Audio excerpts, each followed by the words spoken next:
हिंद देखते हैं आज फर्स्ट क्लास स्टार्ट हुआ है। हर सब्जेक्ट वाइज से आपको वीडियो प्रोवाइड किया जाएगा। पहला सब्जेक्ट आज पॉलिटी चालू हो रहा है। पॉलिटी में हर टॉपिक पर कम से कम 40 से 50 क्वेश्चन आपको दिया जाएगा, जो कि एग्ज़ाम के लिए बहुत महत्वपूर्ण होगा और उसका संपूर्ण विश्लेषण भी किया जाएगा। तो आप सभी चैनल पे बने रहें, शुरू से अंत तक वीडियो ज़रूर देखें आप सभी। और हर क्वेश्चन को आप सभी याद करके रखें। कहीं भी कोई भी एग्ज़ाम हो, आप हर क्वेश्चन को अटेम्प्ट करके आएंगे। तो चलते हैं, पहला टॉपिक है पॉलिटी की भारतीय राज्य व्यवस्था का ऐतिहासिक पृष्ठभूमि, जो कि इतिहास तौर पर पॉलिटिकी में क्वेश्चन पूछा जाता है। पहला टॉपिक ऐतिहासिक पृष्ठभूमि है। इसमें देखिए क्या दिया गया है। पहला जैसे कुछ व्याख्या है कि भारत में कौन सा तिथि संविधान दिवस के रूप में मनाया जाता है। तो 26 नवंबर।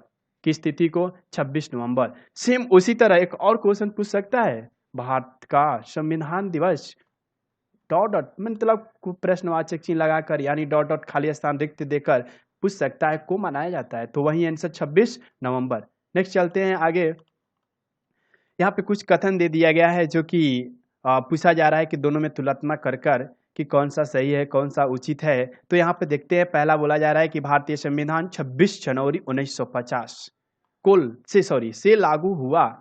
दूसरा बोल रहा है आर में कि 26 जनवरी गणतंत्र दिवस के रूप में मनाया जाता है। तो यहाँ ध्यान दीजिएगा आप सभी कि बोला जा रहा है दोनों में मिलाइए, आप तुलनात्मक कीजिए, लेकिन बोला जा रहा है कि ए और आर दोनों सही है, यानी दोनों क्या है? सही है। लेकिन आर, ये जो आर है, ए की उचित व्याख्या नहीं है, यानी जो ये आर है, आर ए से सम्मिलित नहीं कर रहा है, उचित नहीं है। नेक्स्ट चलते हैं आगे की ओर।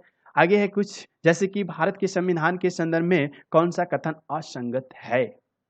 तो यहाँ बोला जा रहा है कि यह कानूनी दस्तावेज नहीं है। कौन? भारतीय के संविधान में, यानी संविधान के अनुसार यहाँ पे असंगत बताया जा रहा है कि यह कानूनी दस्तावेज नहीं है। आगे नेक्स्ट की ओर चलते हैं। संविधान सभा ने भारतीय राष्ट्रीय ध्वज को कब अपनाया था? तो ये सभी पता होगा कि 22 जुलाई 1947 को अपनाया गया। इससे पहले लागू किया गया था 1912 शायद किया गया था। उसके बाद संविधान सभा की जब मतलब हो गया, संविधान बना, तो उस समय घोषित कर दिया गया कि आप सभी मतलब जो भी है पूरे देश में मनाया जाएगा राष्ट्रीय ध्वज। तो यह राष्ट्रीय ध्वज के लिए 22 जुलाई 1947 को मनाया जाता है। आगे है कि संविधान के अनुसार तिरंगे की लंबाई एवं चौड़ाई। ध्यान दीजिएगा, क्वेश्चन घुमाकर पूछता है एग्जाम में। पहला है कि भारतीय संविधान के अनुसार तिरंगे की लंबाई एवं चौड़ाई के बीच का अनुपात कितना होगा? तो 3:2। कब? जब लंबाई पहले दिया हो, चौड़ाई बाद, तो 3:2। लेकिन अगर चौड़ाई पहले लंबाई बाद में दे देता है तो वहां पे 2:3 हो जाएगा। समझ में आया? इतना ध्यान देना होगा, सॉरी 2, यहाँ पे इतना ध्यान देना होगा आप सभी को कि यह जो क्वेश्चन है, इतना आप सभी को पता होगा कि लंबाई सबसे ज्यादा होता है, चौड़ाई कम होता है। तो लंबाई अधिक होगा तो 3 होगा, और चौड़ाई कम तो 2। समझ में आ गया होगा। आगे चलते हैं नेक्स्ट की ओर। जैसे कि यहाँ बोला जा रहा है कि भारत के राष्ट्रगान के रचयिता कौन थे? राष्ट्रगान जो गाए तो रविंद्रनाथ टैगोर थे। कौन थे? राष्ट्रगान के रचयिता रविंद्रनाथ टैगोर। नेक्स्ट चलते हैं, भारत एक गणतंत्र है। गणतंत्र का मतलब क्या है? तो यहाँ बोला जा रहा है कि राज्य का प्रमुख उसके लोगों द्वारा परोक्ष रूप से चुना जाता है। क्या होता है? परोक्ष रूप से चुना जाता है। नेक्स्ट चलते हैं। नेक्स्ट है कि विश्व की प्रजातंत्रवादी देशों में किस देश का संविधान सर्वाधिक लंबा और बहुत विस्तृत है? तो भारत। सभी पता होगा आप सभी को कि यह विश्व का सबसे बड़ा लिखित संविधान क्या है? तो भारत। कौन सा है? तो भारत सबसे लिखित। और अलिखित सबसे बड़ा संविधान अमेरिका के संविधान, पता होगा। चलिए नेक्स्ट चलते हैं आगे की ओर। आगे यहाँ पे पहला क्वेश्चन स्टार्ट होता है। इसी प्रकार के क्वेश्चन लगभग एक टॉपिक पर 40 से 50 क्वेश्चन होगा मैक्सिमम। तो हर क्वेश्चन को आप सभी याद करके प्रैक्टिस खूब कीजिए। बार बार वीडियो को आप देखते रहिए, माइंड पर उसको अच्छे से दिमाग पर बैठा लीजिए कि कोई भी एग्ज़ाम आपको छोड़कर नहीं आएगा। एग्ज़ाम में लेकर एक क्वेश्चन को आइएगा। तो चलते हैं पहला क्वेश्चन। यदि आप सभी चैनल पर न्यू हैं तो चैनल को सब्सक्राइब जरूर करें। यदि वीडियो पसंद आता है तो लाइक जरूर करें और शेयर करें दोस्तों के पास, कि ताकि वो भी आप ही के जैसा वो पढ़ सके। कोई एग्ज़ाम के लिए वो तैयारी करते हो तो पढ़ सके। दोस्त फ्रेंड कहीं भी किसी के पास वो शेयर करे ताकि वो भी इसका लाभ उठा सके। यदि आप चैनल पे नए होंगे तो ज़रूर सब्सक्राइब करें और बेल घंटी बटन दबाएं ताकि कोई भी वीडियो अपलोड किया जाता है पर डे हर प्रकार की अपडेट, कोई भी एग्जामिनेशन के लिए अपडेट और शॉर्ट हैंड का डिक्टेशन भी उपलब्ध कराया जाता है। यदि जो शॉर्ट हैंड स्टूडेंट होंगे उसके लिए हर बुक के लिए अलग अलग डिक्टेशन प्रोवाइड कराया जाता है। तो आप सभी बने रहिए। पहला देखते हैं क्वेश्चन। पहला क्वेश्चन है, भारतीय शासन व्यवस्था में एक प्रतिनिधि एवं लोकप्रिय घटक को समाविष्ट करने का प्रथम प्रयास किसके द्वारा किया गया? तो पहला क्वेश्चन है यहाँ पे, तो यह आंसर होगा क्या? भारतीय परिषद एक्ट 1861। क्या होगा? भारतीय अधिनियम 1861। 1861 यहाँ पे आप ध्यान दीजिएगा कि बोला जाता है इसका कि इसमें कुछ और है कि कब ये हुआ। तो 1861 पहला है कि यह पहला अवसर था जब 1861 के अधिनियम में गैर सरकारी तत्वों को विधायी संस्थाओं में प्रतिनिधित्व देने का महत्वपूर्ण सिद्धांत स्वीकार किया गया। कब? 1861 भारतीय परिषद एक्ट अधिनियम के तहत। उसके बाद बोला जाएगा कि कहा जाता है कि इसके द्वारा आधुनिक प्रांतीय विधानमंडल की नींव डाली गई थी।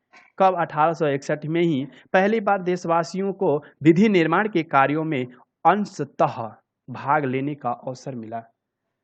तो आप सभी को ये पता होगा कि भारतीय शासन व्यवस्था में एक प्रतिनिधि, एक लोकप्रिय घटक, भारतीय परिषद एक्ट 1861। नेक्स्ट चलते हैं क्वेश्चन की ओर।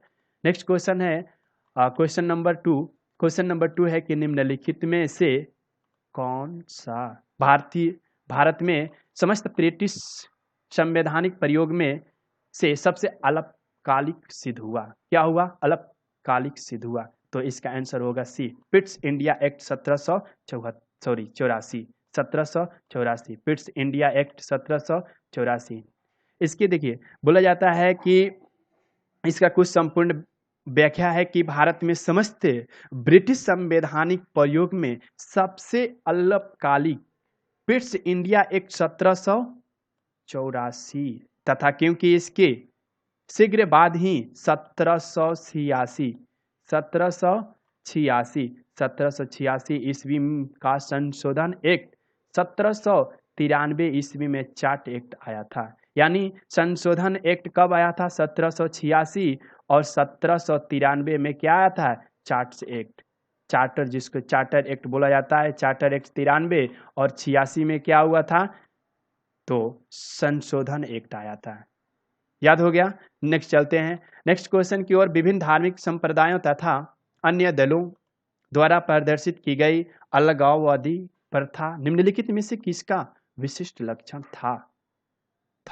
ध्यान दीजिएगा, इसका आंसर कमेंट बॉक्स में जरूर रिप्लाई करें। इसका आंसर भारत सरकार अधिनियम 1919। भारत सरकार अधिनियम 1919। भारत सरकार अधिनियम 1919। Answer B. आंसर क्या हुआ? बी। यानी बोला जाता है कि विभिन्न धार्मिक संप्रदाय जैसे कि वर्ष 1919 के 9 के भारत परिषद अधिनियम मार्ले मिंटो सुधार। 1909 में क्या हुआ था? भारत परिषद अधिनियम 1909 के अनुसार क्या हुआ था? मार्ले मिंटो सुधार द्वारा मुस्लिमों के लिए पृथक निर्वाचन मंडलों का प्रावधान किया गया था, जिसे वर्ष 1919 में भारत सरकार अधिनियम के द्वारा सिखों पर भी विस्तारित कर दिया गया था। 1919। नेक्स्ट चलते हैं आगे क्वेश्चन की ओर। 4 नंबर, संविधान सभा के सदस्यों ने भारत की संविधान का प्रारूप तैयार किए कौन थे? वे थे यानी कौन थे? तो इसका आंसर देखिए, यह संविधान सभा के सदस्यों ने जब यह भारत के संविधान को प्रारूप तैयार किया था, तो भारत के संविधान का प्रारूप तैयार करने वाले संविधान सभा के सदस्य विभिन्न प्रदेशों की विधानसभाओं के सदस्यों द्वारा अप्रत्यक्ष रूप से निर्वाचित किए गए थे। तो जब अप्रत्यक्ष निर्वाचित किए गए तो इसका आंसर आप सभी को पता हो गया होगा। इसका आंसर क्या होगा? सी होगा, विभिन्न प्रदेशों की विधानसभाओं से चयनित। आंसर क्या होगा? सी। 4 नंबर का आंसर सी हुआ। नेक्स्ट चलते हैं नेक्स्ट क्वेश्चन की ओर। 5 नंबर में बोल रहा है, यहाँ पे दिखाई देता होगा इनमें लिखा हुआ है, इनमें से यानी ऑप्शन के अनुसार इनमें से कौन जुलाई 1946 में गठित संविधान सभा के सदस्य नहीं थे? क्या बोला गया? नहीं थे। किसके? ऑप्शन के अनुसार। तो यह क्वेश्चन क्या होगा? महात्मा गांधी आंसर होगा, जो कि जुलाई 1946 में बनी संविधान सभा के सदस्यों में महात्मा गांधी नहीं थे। जब संविधान सभा 1946 में हो रहा था उस समय महात्मा गांधी नहीं थे। उस समय डॉक्टर राजेंद्र प्रसाद थे, के.एम. मुंशी थे, अब्दुल कलाम आजाद थे। महात्मा गांधी उस समय नहीं थे। तो आंसर क्या होगा? सी होगा। नेक्स्ट चलते हैं क्वेश्चन की ओर। भारत की संविधान सभा के अस्थायी सभापति, ध्यान दीजिएगा, अस्थायी सभापति कौन थे? एक क्वेश्चन और पूछ सकता है कि संविधान सभा के उद्घाटन अधिवेशन की अध्यक्षता किसने की थी? तो पता होगा 9 दिसंबर 1946 को आयोजित संविधान सभा की प्रथम बैठक में डॉक्टर सच्चिदानंद सिन्हा को अस्थायी सभापति बनाया गया। क्या बनाया गया? अस्थायी सभापति बनाया गया डॉक्टर सच्चिदानंद सिन्हा। डॉक्टर सच्चिदानंद सिन्हा ने ही संविधान सभा के उद्घाटन अधिवेशन की अध्यक्षता की थी। तो आंसर निकल गया होगा आप सभी को। आंसर ए होगा, श्री सच्चिदानंद सिन्हा। चलते हैं नेक्स्ट। आंसर हुआ 6 का क्या? ए। नेक्स्ट चलते हैं 7। संविधान का मसौदा तैयार करने वाली समिति, जिसको ड्राफ्टिंग कमेटी बोला जाता है, उसका अध्यक्ष कौन थे? उसका अध्यक्ष, एक क्वेश्चन और पूछ सकता है इस पे कि संविधान प्रारूप समिति में अध्यक्ष को मिलाकर कितने सदस्य शामिल किया गया था? तो संविधान के प्रारूप को अंतिम रूप देने के लिए संविधान सभा द्वारा 29 अगस्त 1947 को 19 अगस्त 1947 को एक संकल्प पारित करके प्रारूप समिति का गठन किया गया तथा इसके अध्यक्ष के रूप में डॉक्टर BR अम्बेडकर को चुना गया था। इस समिति में अध्यक्ष सहित कुल कितने सदस्य थे? 7। पूछता है क्वेश्चन कि संविधान प्रारूप समिति के अध्यक्ष जब BR अम्बेडकर थे उस समय सदस्य कितने थे? तो 7 अध्यक्ष सहित 7 सदस्य थे। अध्यक्ष भी यही थे, टोटल 7 थे। नेक्स्ट चलते हैं क्वेश्चन की ओर। क्वेश्चन नंबर 8, निम्नलिखित में कौन भारत की संविधान निर्मित सभा में संवैधानिक सलाहकार था?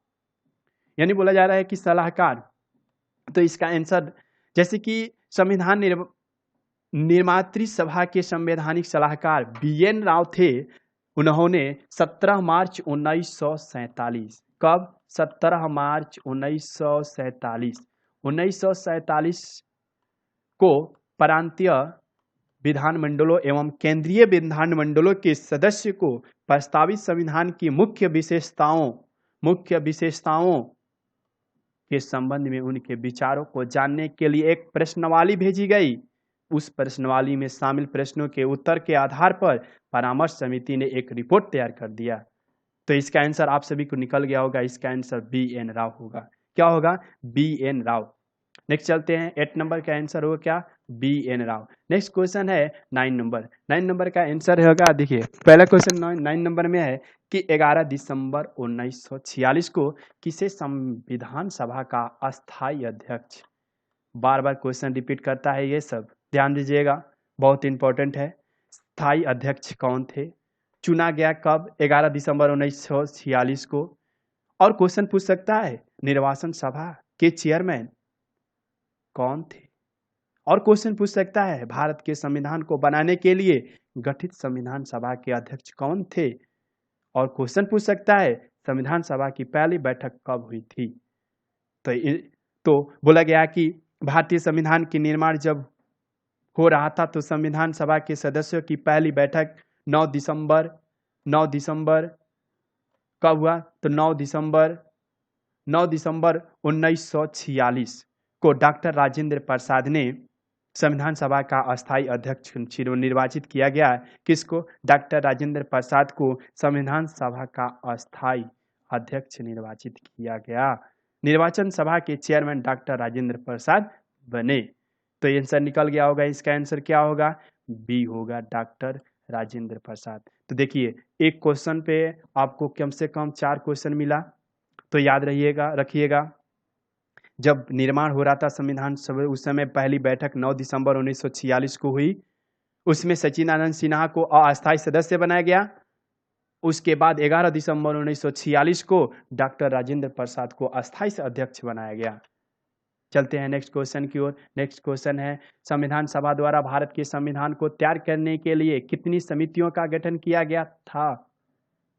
तो इसका आंसर सी होगा। कितना? 17। कितना? 17। इसका आंसर 17 होगा। यानी 17 में देखिए, संविधान सभा द्वारा गठित समितियों के 2 भाग थे। 2 भागों में बांटा गया था, एक प्रक्रिया संबंधित समिति और एक विषय सभा द्वारा गठित समिति, जिसमें प्रक्रिया संबंधित समिति में 10 समिति थे और विषय सभा द्वारा गठित समिति लगभग 17 थे।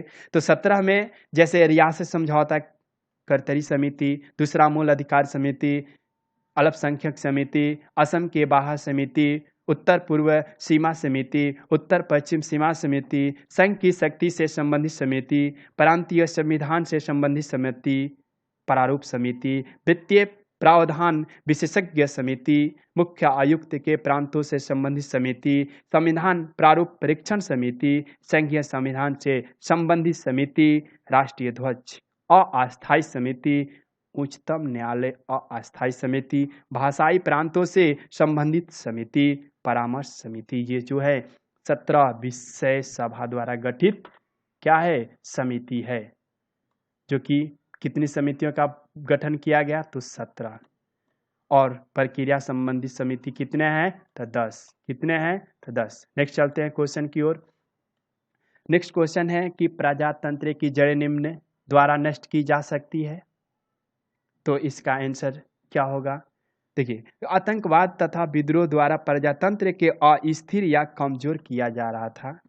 उस समय उसके जड़ों को समाप्त नहीं किया जा सका, लेकिन समाजवाद यानी साम्यवाद प्रजातंत्र के विपरीत एक शासन प्रणाली लाया गया, जो प्रजातंत्र के मूल सिद्धांतों को ही बदल दिया। तो इसका आंसर आप सभी को निकल गया होगा। इसका आंसर साम्यवाद होगा। क्या होगा? साम्यवाद। 11 का आंसर साम्यवाद। नेक्स्ट चलते हैं क्वेश्चन की ओर। 12 नंबर। 12 नंबर है कि भारतीय संविधान है। भारतीय संविधान है। क्या है भारतीय संविधान? भारतीय संविधान, भारत के संविधान में नम्यता तथा अनम्यता, अनियमितता का मतलब कठोरता के लक्षण एक साथ विद्यमान है। यह संविधान इसलिए नम्य है क्योंकि इसके अधिकतर प्रावधानों को संसद द्वारा साधारण बहुमत से संशोधित किया जा सकता है, जबकि कुछ प्रावधानों को संशोधित करने के लिए विशेष प्रक्रिया अपनाई जाती है। इसलिए भारतीय संविधान अंशतः कठोर तथा अंशतः लचीला है। तो आंसर निकल गया होगा। इसका आंसर क्या होगा? डी, अंशतः कठोर और अंशतः लचीला। तो चलते हैं नेक्स्ट क्वेश्चन की ओर। नेक्स्ट क्वेश्चन है 13 नंबर की, भारत एक धर्मनिरपेक्ष सेकुलर देश है। इसका तात्पर्य क्या है? इसका तात्पर्य क्या है? तो एक क्वेश्चन और पूछ सकता है, धर्म का अर्थ क्या होता है? तो धर्म का अर्थ, भारत एक धर्मनिरपेक्ष देश है। इसका तात्पर्य यह होता है कि उस राज्य स्तर पर कोई धर्म नहीं है, राज्य धर्म के संदर्भ में पूर्णतः तटस्थ है तथा राज्य प्रत्येक धर्म का समान आदर करता है। तो इसका आंसर क्या निकला? बी, उसका कोई राज्य स्तर पर धर्म नहीं होता है। नेक्स्ट क्वेश्चन की ओर चलते हैं। नेक्स्ट क्वेश्चन है, गणतंत्र होता है। यहाँ पर पूछा धर्मनिरपेक्ष और यहाँ क्वेश्चन पूछ रहा है कि गणतंत्र होता है। तो गणतंत्र देश क्या होता है? देखिए, ध्यान दिए। देखिए, गणतंत्र होता है, गणतंत्र से तात्पर्य एक ऐसे राष्ट्र से है जिसके प्रमुख का पद वंशानुगत न होकर निर्वाचन पर आधारित होता है।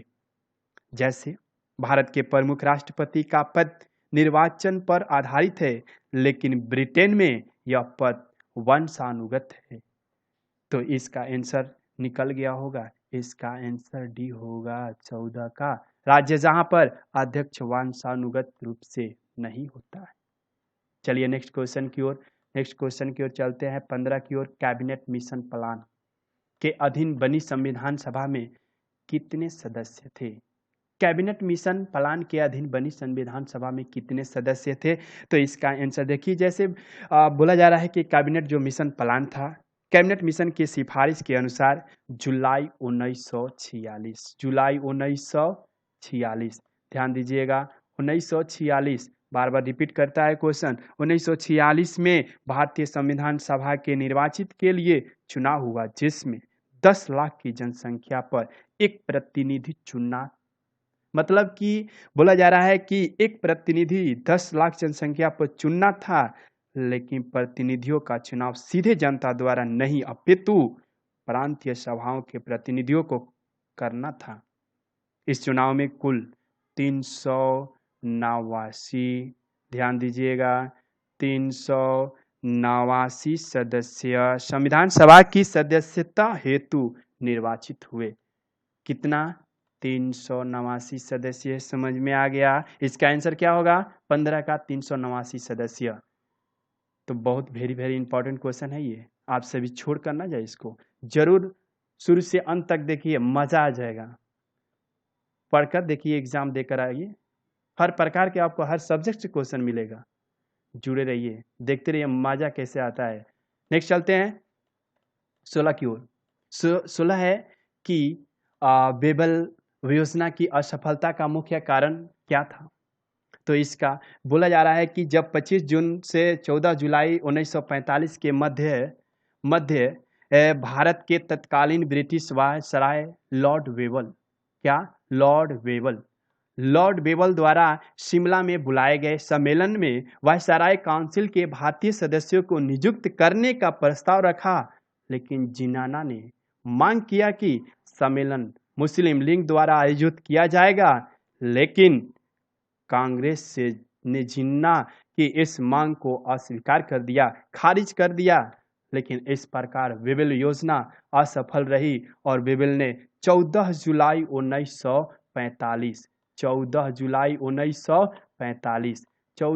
1945 को सम्मेलन की विफलता की घोषणा की गई। कब? 14 जुलाई 1945। तो इसका आंसर आप सभी को निकल गया होगा। यानी बोला जा रहा है कि जब बेबल की योजना का असफलता का मुख्य कारण कांग्रेस तथा मुस्लिम लीग के मध्य सहमति नहीं बन पाई। तो इसका आंसर क्या हुआ? बी। नेक्स्ट क्वेश्चन की ओर चलते हैं। इसका क्वेश्चन, भारत का संविधान 26 जनवरी 1950 को प्रख्यापित किया गया क्योंकि भारत का संविधान 26 जनवरी 1950 को लागू किया गया था, क्योंकि लाहौर अधिवेशन 31 दिसंबर 1929 में लिए गए निर्णय के अनुसार 26 जनवरी 1930 से 26 जनवरी के दिन को स्वतंत्र दिवस के रूप में मनाया जाता था।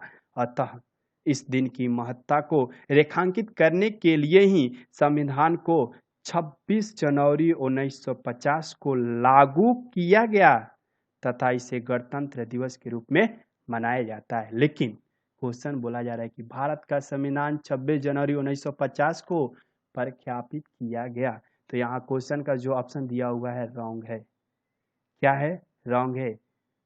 यानी बोला है कि अंग्रेज इस तारीख से पहले भारत छोड़ने का तैयार नहीं था। तो जो व्याख्या हम इसका विश्लेषण किए तो 26 जनवरी 1950 को प्रख्यापित नहीं हुआ, लागू हुआ था। नेक्स्ट क्वेश्चन की ओर चलते हैं। नेक्स्ट क्वेश्चन है, संविधान के निर्माण में निम्न में से कौन सा दल शामिल नहीं था? संविधान के निर्माण में निम्न में से कौन सा दल शामिल नहीं था? तो इसका आंसर आप सभी को निकल गया होगा, डी। क्या होगा? डी, हिंदू महासभा, जिसमें मुस्लिम लीग के 73 सदस्य, कम्युनिस्ट पार्टी के 1 सदस्य और मुस्लिम लीग के 73 सदस्य शामिल थे। भारतीय राष्ट्रीय कांग्रेस के 208 सदस्य संविधान सभा में शामिल थे, लेकिन हिंदू महासभा का कोई सदस्य शामिल नहीं था। नेक्स्ट चलते हैं नेक्स्ट क्वेश्चन की ओर। नेक्स्ट क्वेश्चन है 19 में क्या बोला है कि निम्नलिखित में से कौन सा दल भारतीय संविधान सभा से संबंध नहीं था? तो आंसर इसका जैसे कि बोला जा रहा है कि उपयुक्त प्रश्न में से जब हिंदू महासभा भारतीय संविधान तथा से संबंध नहीं था, जबकि शेष अनुसूचित जाति संघ व कम्युनिस्ट पार्टी को एक एक सदस्य भारतीय संविधान सभा के सदस्य बनाना पड़ा था, थे उस समय बी आंसर होगा। क्या होगा? हिंदू महासभा। आंसर क्या होगा? हिंदू महासभा। भारतीय संविधान सभा के संबंध किससे नहीं था? तो हिंदू महासभा, क्योंकि बाकी सब थे लेकिन ये नहीं। चलते हैं नेक्स्ट क्वेश्चन की ओर। नेक्स्ट क्वेश्चन है 19 के बाद 20 आते हैं। 20 में बोल रहा है कि हमारे देश का संवैधानिक नाम क्या है? तो हमारे देश का संवैधानिक नाम क्या है? भारतीय अर्थात इंडिया। भारतीय अर्थात इंडिया। अनुच्छेद आर्टिकल 1 में से संघ का नाम भारत अर्थात इंडिया लिखा गया। नेक्स्ट चलते हैं क्वेश्चन की ओर। नेक्स्ट क्वेश्चन है स्वतंत्र भारत के प्रथम कानून मंत्री कौन थे? जब भारत संविधान उस समय स्वतंत्र हुआ भारत, उस समय कानून का जो मंत्री थे उस समय कौन थे? उस समय स्वतंत्र भारत के प्रथम कानून मंत्री डॉक्टर बी आर अम्बेडकर थे। क्या थे? Doctor B R Ambedkar. Answer क्या हुआ? D, doctor B R Ambedkar. Next question की चलते हैं और सर्वोच्च न्यायालय ने किस मुकदमे में यह बनाए रखा कि प्रस्तावना संविधान का भाग नहीं है? सर्वोच्च न्यायालय ने क्या कहा कि मुकदमे के अनुसार प्रस्तावना संविधान का भाग नहीं है? तो इसका आंसर बेरुबारी मुकदमा। क्या? तो बेरुबारी मुकदमा। इसका आंसर क्या होगा? ए। 22 का ए। सर्वोच्च न्यायालय ने बेरुबारी मुकदमे पर यह बनाए रखा कि प्रस्तावना संविधान का भाग नहीं है। नेक्स्ट चलते हैं गीत जन गण मन को भारत के राष्ट्रीय गान के रूप में किस वर्ष स्वीकृत किया गया? किस वर्ष? तो पता होगा, अभी इससे पहले जस्ट बताए हैं। इस पे और क्वेश्चन पूछ सकता है, राष्ट्रगान को कितने समय में गाया गया? भारत का राष्ट्रीय गान सबसे पहले कब गाया गया? ये सब क्वेश्चन पूछते हैं। तो जनगण मन को पता है कि 24 जनवरी 1950। 24 जनवरी 1950। देखिए 24 जनवरी 1950 को, देखिए इसे क्लियर नहीं लिखा पा रहा है, थोड़ा सा प्रॉब्लम हो रहा है। देखिए तो बोल दे रहे हैं, सुन लीजिए। 26 जनवरी 1950 को भारत के राष्ट्रगान के रूप में स्वीकृत किया गया। इसका गायन सर्वप्रथम 27 दिसंबर 1911 को कांग्रेस के कलकत्ता अधिवेशन में हुआ था। कब? 1911 कलकत्ता अधिवेशन हुआ था। राष्ट्रगान के गायन की अवधि 52 सेकेंड है, लेकिन संक्षिप्त रूप में 20 सेकेंड में उसको गा दिया जाता है। तो इसका आंसर क्या हुआ? 1950। चलिए नेक्स्ट क्वेश्चन की ओर चलते हैं। नेक्स्ट क्वेश्चन है 23 के बाद आएगा 24 के बाद यहाँ क्वेश्चन है भारत का अंतिम अंग्रेज वायसराय कौन था? वायसराय का मतलब होता है, देखिए वह बोला जा रहा है कि भारत का अंतिम अंग्रेज वायसराय कौन था? तो यहाँ पे देखिए, हाँ इसका आंसर हुआ 24 का। भारत का अंतिम अंग्रेज का वायसराय कौन था? तो इसका आंसर लॉर्ड माउंटबेटन। भारत के अंतिम अंग्रेज वायसराय लॉर्ड माउंटबेटन थे, लेकिन इसका कार्यकाल 23 मार्च 1947 से 15 अगस्त 1947 तक था। इसके अतिरिक्त भारत के गवर्नर जनरल के रूप में इनका कार्यकाल 15 अगस्त 1947 से 21 जून 1948 के मध्य रहा। नेक्स्ट क्वेश्चन की चलते हैं। नेक्स्ट क्वेश्चन है 25। स्वतंत्रता प्राप्ति के पश्चात भारतीय राष्ट्रीय कांग्रेस का पहली बार विभाजन कब हुआ था? तो इसका आंसर क्या होगा? 1969। क्या होगा? 1969 ए। 25 का आंसर 1969। नेक्स्ट चलते हैं नेक्स्ट क्वेश्चन की ओर। कथन, देखिए कथन के अनुसार दिया हुआ है, ऐसा भी क्वेश्चन पूछता है, तो ध्यान दीजिएगा। पुनः समझौते ने सांप्रदायिक अवार्ड का प्रयोजन विफल कर दिया। इसने अनुसूचित, दूसरा बोल रहा है आर में, इसने अनुसूचित जाति एवं अनुसूचित जनजाति के लोगों को की संसद एवं राज्य विधानसभाओं में सीटों के आरक्षण के मार्ग को प्रशस्त किया। इसका कुछ कुट भाषा है। कुट भाषा में क्या बोला जा रहा है, ध्यान दीजिएगा। कुट भाषा में बोला जा रहा है, तुलनात्मक किया जा रहा है। तो इसका आंसर हम बदल दे रहे हैं। इसका आंसर क्या होगा, ए होगा।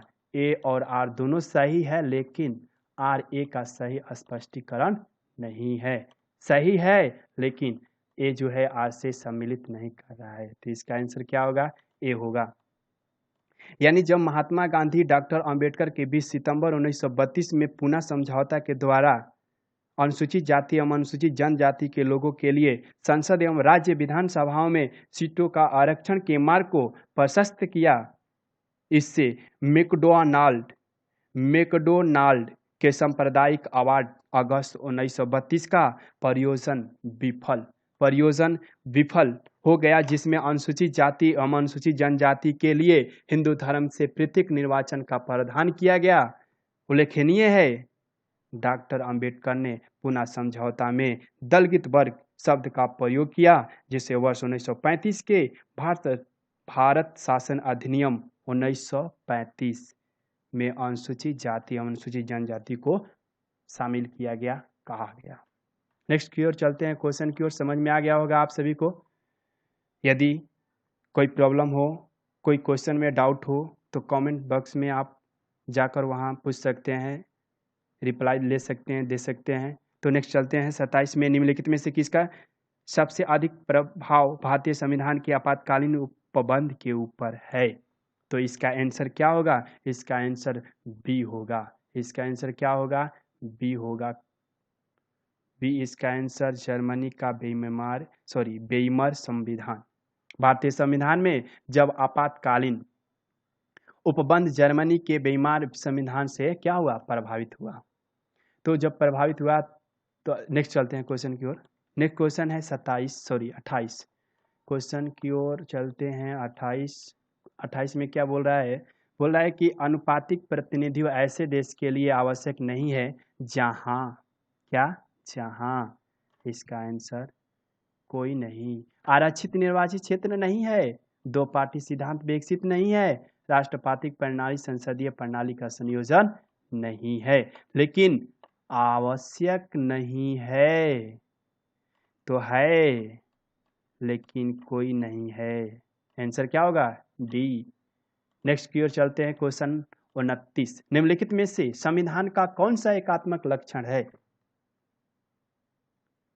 देखिए 28 में हम कुछ यहाँ पे कुछ बच्चों का कहना है कि थोड़ा 28 मतलब उसका डिस्कशन कर दीजिए, संपूर्ण विश्लेषण कर दीजिए। तो देखिए, जब प्रथम दो स्थितियों में जहां आरक्षित निर्वाचन क्षेत्र नहीं है, वहां पे दो पार्टी सिद्धांत विकसित है, वहां अनुपातिक प्रतिनिधित्व प्रणाली की आवश्यकता पड़ सकती थी, क्योंकि सभी सीटों पर बहुसंख्य वर्ग तथा क्षेत्र का प्रतिनिधित्व हो सकता है। अनुपातिक प्रतिनिधित्व की जरूरत ऐसे देशों में सर्वाधिक होती है जो पूरे देश के चुनाव हेतु एक संसदीय क्षेत्र मानते हैं, जैसे इजराइल। राष्ट्रपति एवं संसदीय प्रणाली का संयोजन भी इस बात की गारंटी नहीं है कि सभी क्षेत्रों वर्गों के पर्याप्त प्रतिनिधित्व भारत प्राप्त होगा। अतः सही उत्तर क्या हुआ, डी हुआ, इनमें से कोई नहीं। सब समझ में आ गया होगा। चलिए नेक्स्ट चलते हैं 29 की ओर। निम्नलिखित में से संविधान का कौन सा एकात्मक लक्षण है? एकात्मक लक्षण, तो इसका आंसर क्या होगा, सभी। राष्ट्रपति किसी भी राज्य का शासन अपने अधिकार में ले सकता है यदि संविधानात्मक मशीनरी ठप पड़ गई हो या एकल संगठित न्यायपालिका हो या राष्ट्रीय आपातकाल की घोषणा हो जाए, उस समय संविधान का एकात्मक लक्षण माना जाता है। तो इनमें से आंसर क्या होगा, डी होगा, सभी। देखिए नेक्स्ट चलते हैं क्वेश्चन की ओर। नेक्स्ट क्वेश्चन है, संविधान के प्रारूप समिति के समक्ष प्रस्तावना को किसने प्रस्तावित किया था? जो कि अभी क्वेश्चन हम बताते हैं, इसका आंसर क्या होगा, जवाहरलाल नेहरू। ध्यान दीजिए, जवाहरलाल नेहरू ने जब संविधान सभा का विधिवत उद्घाटन सोमवार 9 दिसंबर 1946 को प्रातः 11 बजे हुआ था, उस समय 13 दिसंबर 1946 को जवाहरलाल नेहरू ने ऐतिहासिक उद्देश्य प्रस्ताव पेश किया। उद्देश्य प्रस्ताव के प्रारूप में भारत के भावी प्रभुता संपन्न लोकतांत्रिक गणराज्य की रूपरेखा प्रस्तुत की गई थी। इस समय प्रस्ताव से संविधान सभा को संविधान के मार्गदर्शी सिद्धांत एवं दर्शन दिए। अंततः 22 जनवरी 1947 को संविधान सभा ने प्रस्ताव को स्वीकार कर लिया। समझ में आ गया? इसका आंसर जवाहरलाल नेहरू होगा। चलिए नेक्स्ट चलते हैं। प्रस्तावना में उपयोग किए गए शब्द समाजवाद और धर्मनिरपेक्ष। इसका आंसर क्या होगा? सी। इसका आंसर सी होगा। 42वें संविधान संशोधन में जोड़ा गया है समाजवाद और धर्मनिरपेक्ष। जो प्रस्तावना समाजवाद धर्मनिरपेक्ष है किस संविधान संशोधन में जोड़ा गया है? तो 42वां संविधान संशोधन। 42वां संविधान संशोधन 1976 में हुआ था। 1976 में 42वें संविधान संशोधन द्वारा संविधान की प्रस्तावना में संपूर्ण प्रभुत्ता संपन्न लोकतंत्रात्मक गणराज्य के स्थान पर संपूर्ण प्रभुत्व संपन्न समाजवादी पंथ निरपेक्ष लोकतंत्रात्मक गणराज्य शब्द छोड़ दिया गया। तो समझ में आ गया होगा। नेक्स्ट चलते हैं। 31 के बाद चलते हैं 32 की ओर। 32 में निम्नलिखित में कौन सा भारत को एक धर्मनिरपेक्ष राज्य बताया गया? देखिए भैया, हाँ देखिए निम्नलिखित में से इधर है थोड़ी सा। देखिए निम्नलिखित में से कौन सा भारत को एक धर्मनिरपेक्ष राज्य बताता है?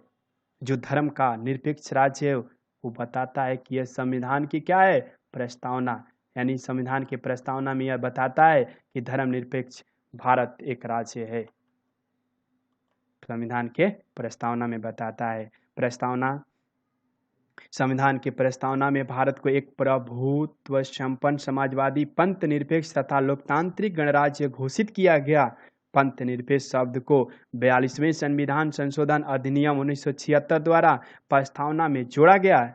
प्रस्तावना के अतिरिक्त धार्मिक स्वतंत्रता ध्यान दीजिएगा कि मूल अधिकार के अनुच्छेद 25 से 28 तक में भारत को धर्मनिरपेक्ष राज्य बताया गया, परंतु संविधान में धर्मनिरपेक्ष शब्द के स्थान पर पंथ निरपेक्ष शब्द को छोड़ दिया गया के प्रयोग में ला दिया गया। धर्मनिरपेक्ष के शब्द पंथ निरपेक्ष छोड़ दिया गया या ला दिया गया। तो इसका आंसर तो समझ में आ गया और क्या बोले हैं? इसका आंसर संविधान की प्रस्तावना होगा। नेक्स्ट चलते हैं। नेक्स्ट, भारतीय संविधान की मुख्य प्रस्तावना क्या था? भारत का जो संविधान का प्रस्तावना है वह मुख्य प्रस्तावना क्या था? तो उसका मुख्य प्रस्तावना विचार, विश्वास, धर्म, अभिव्यक्ति। तो ये आंसर क्या होगा? बी होगा। भारतीय संविधान की मुख्य प्रस्तावना क्या है? विचार, विश्वास, धर्म, अभिव्यक्ति।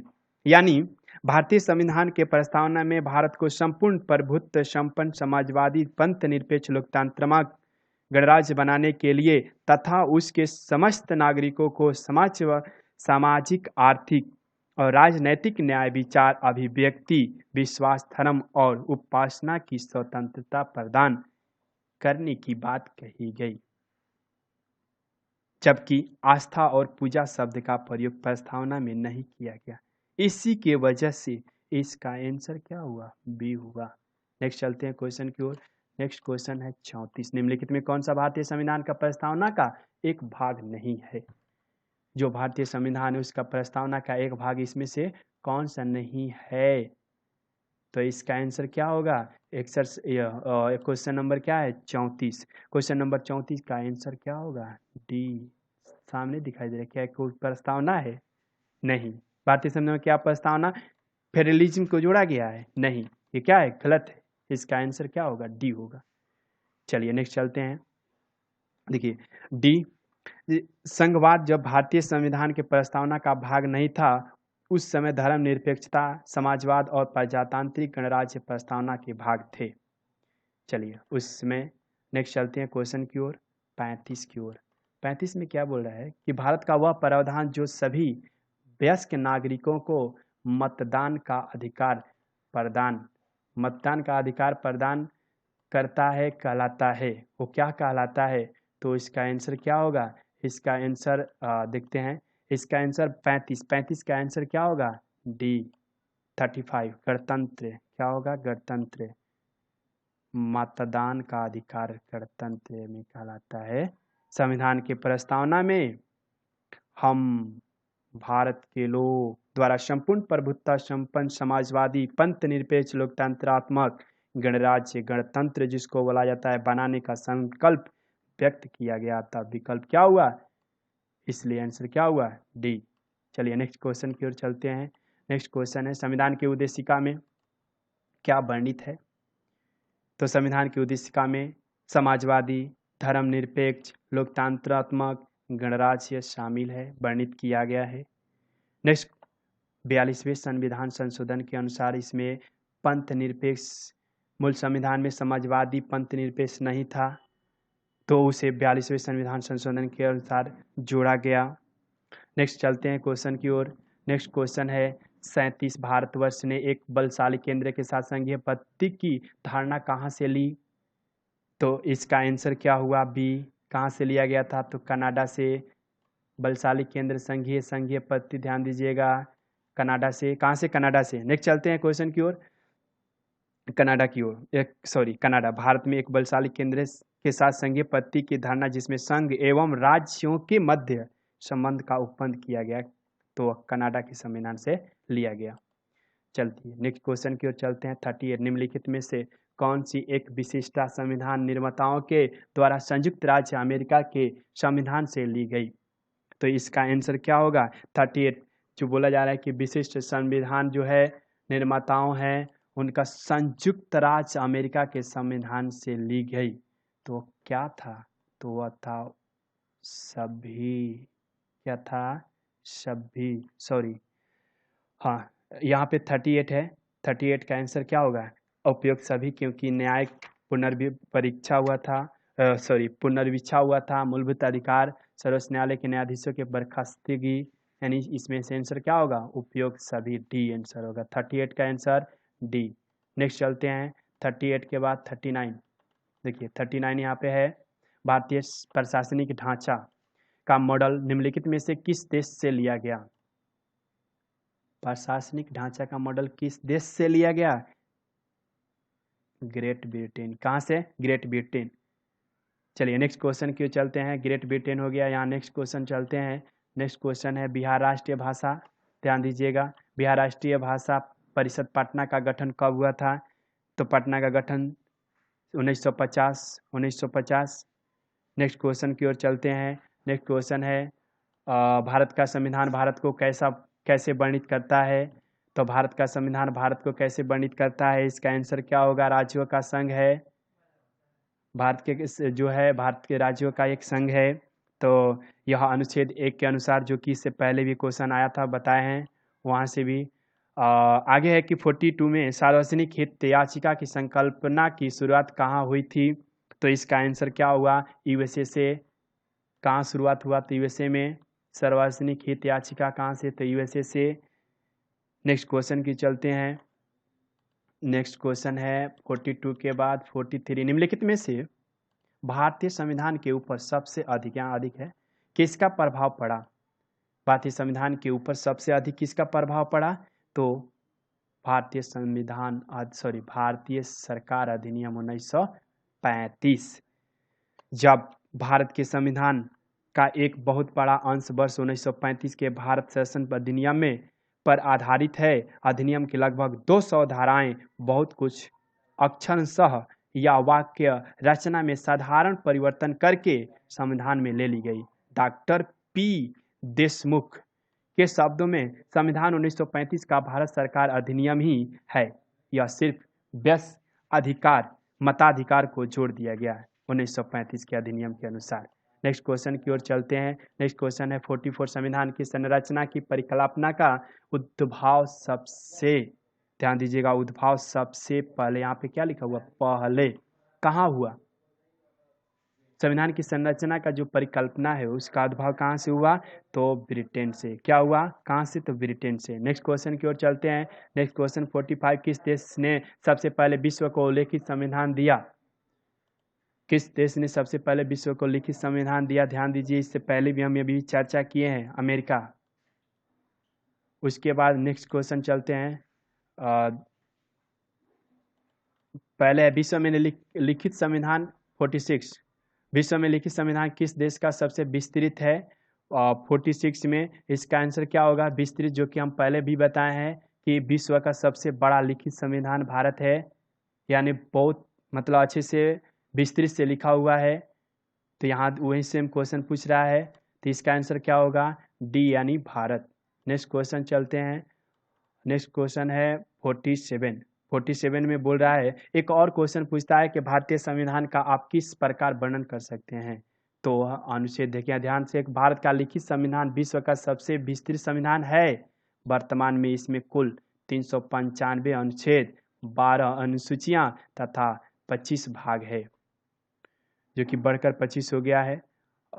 संविधान की विशालता के कारण ही आइवर जेनिंग्स ने भारतीय संविधान को वकीलों का स्वर कहा। अमेरिकी संविधान विश्व का सबसे संक्षिप्त संघात्मक संविधान है, इसमें केवल 7 ही धाराएं हैं। कितना है? 7 ही धाराएं। नेक्स्ट चलते हैं 47 की ओर। यह क्वेश्चन है 47 में क्या क्वेश्चन बोल रहा है? ध्यान से दीजिए, संविधान सभा के संबंध में निम्नलिखित में से कौन से कथन सही है? यानी सही और गलत का चयन करना है, जो कि 4 ऑप्शन है, 4 के अनुसार यहाँ पे आंसर में सिलेक्ट करना है कौन सा आंसर होगा। इसका आंसर सी होगा, यानी वह वयस्क मताधिकार पर आधारित नहीं था संविधान सभा। उसके बाद वह कोई समितियों के माध्यम से काम करता था। आंसर क्या होगा? सी। उसके बाद नेक्स्ट क्वेश्चन चलते हैं। नेक्स्ट क्वेश्चन है 48 भारत का संविधान खाली स्थान है, यानी भारत का संविधान 1950 को लागू हुआ था, तो डेट के साथ मेंशन करना है। तो भारत का संविधान लागू हुआ 26 जनवरी 1950, जो कि शुरू में ही बताए हैं, भारत का संविधान 26 जनवरी 1950 को लागू हुआ था। तो ये आंसर समझ में आ गया 48 का। और एक क्वेश्चन पूछ सकता है, भारत का संविधान कब लागू हुआ, कब किया गया? 26 नवंबर 1949 को संविधान पर संविधान सभा के सभापति डॉक्टर राजेंद्र प्रसाद के हस्ताक्षर हुए और उसे पारित घोषित किया गया। नागरिकता, निर्वाचन और अंतरिम संसद से संबंधित उपबंधों तथा अस्थायी और संक्रमणकारी उपबंधों को उक्त दिनांक से ही प्रभावित घोषित किया गया, जबकि शेष यानी संपूर्ण संविधान 26 जनवरी 1950 को लागू हुआ। 26 जनवरी 1950 को भारत को गणतंत्र घोषित कर दिया गया, इसीलिए यह दिन प्रथम गणतंत्र दिवस के रूप में मनाया गया पूरे देश में। नेक्स्ट क्वेश्चन की ओर चलते हैं। क्वेश्चन नंबर 49, भारत एक संप्रभु लोकतांत्रिक गणराज्य बना है, तो 26 जनवरी 1950, जो कि अभी हम संपूर्ण व्याख्या किए तो उन पे बता दिए कि संप्रभु लोकतांत्रिक गणराज्य बना, यानी 26 जनवरी 1950। तो ये क्वेश्चन लगभग 49 था।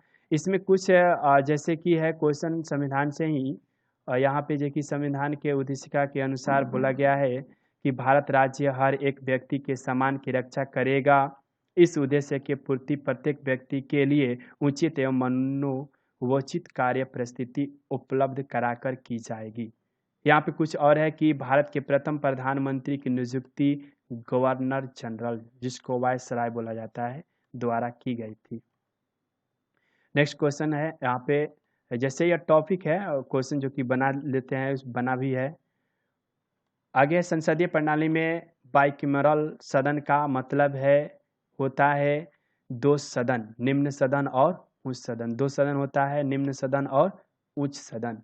नेक्स्ट इसमें है भारतीय परिषद अधिनियम 1909 द्वारा भारतीयों के प्रथम बार विधि निर्माण से प्रतिनिधित्व दिया गया।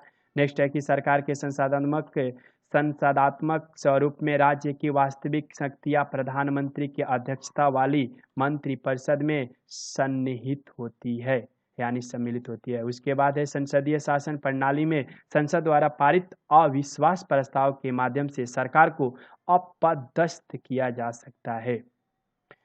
उसी प्रकार है कि प्रभुत्व संपन्न, समाजवादी, पंथ निरपेक्ष और लोकतंत्रात्मक संविधान की प्रस्तावना में शब्द का सही क्रम है। यानी पहले सही क्रम, ध्यान दीजिए एग्जाम में पूछता भी है। सही क्रम पहला संप्रभुत्व संपन्न, समाजवादी, पंथ निरपेक्ष, लोकतंत्रात्मक। नेक्स्ट क्वेश्चन है, संविधान का अनुच्छेद 1 भारत को राज्यों का संघ, यूनियन ऑफ स्टेट के रूप में वर्णित किया गया। कब? किसमें? तो अनुच्छेद 1 में। उसके बाद है, संसद को किसी राज्य में से किसी क्षेत्र को अलग करके अथवा 2 या अधिक राज्यों को मिला करके अथवा किसी क्षेत्र के किसी राज्य के भाग के साथ मिला करके एक नए राज्य का निर्माण करने का शक्ति किसको है? संसद को। नेक्स्ट यहाँ पे है कि वर्ष 1946 को जवाहरलाल नेहरू की अंतरिम सरकार में गृह मंत्री सरदार वल्लभ भाई पटेल थे। जवाहरलाल नेहरू के अंतरिम जब सरकार था उस समय सरदार वल्लभ भाई पटेल गृह मंत्री थे। क्वेश्चन पूछता भी है। आगे है कि केशवानंद भारती के वाद में सर्वोच्च न्यायालय द्वारा संविधान के मूल लक्षणों का सिद्धांत प्रतिपादित किया गया। किसको? तो केशवानंद भारती को। आगे है कि भारत के क्षेत्र के संबंध में राज्यों के क्षेत्र, संघीय क्षेत्र तथा अन्य क्षेत्र शामिल है जो अधिगृहित हो सकते हैं। नेक्स्ट है कि भारत संघ में नए राज्य की रचना संसद कर सकती है। यानी नए राज्य की जो रचना है संसद कर सकती है। जवाहरलाल नेहरू संविधान सभा की संघ संविधान समिति के अध्यक्ष थे। संविधान सभा की संघ संविधान की समिति कौन थे? तो जवाहरलाल नेहरू। संविधान सभा की संचालन समिति के अध्यक्ष कौन थे? डॉक्टर राजेंद्र प्रसाद। संविधान सभा के मौलिक अधिकारों की उप समिति के रूप में माना गया है।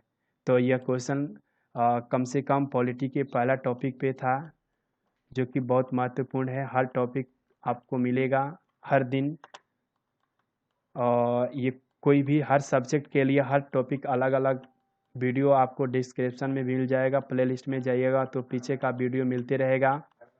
अगला टॉपिक नेक्स्ट वीडियो आपको अपलोड कल होगा, जो कि नागरिकता, मौलिक अधिकार, नीति निर्देशक तत्व एवं पंचायती राज, जो कि वेरी इंपॉर्टेंट क्वेश्चन इससे पूछा जाता है। तो नेक्स्ट टॉपिक के इंतज़ार के लिए चैनल को सब्सक्राइब करें, वीडियो को लाइक और शेयर जरूर करें। धन्यवाद।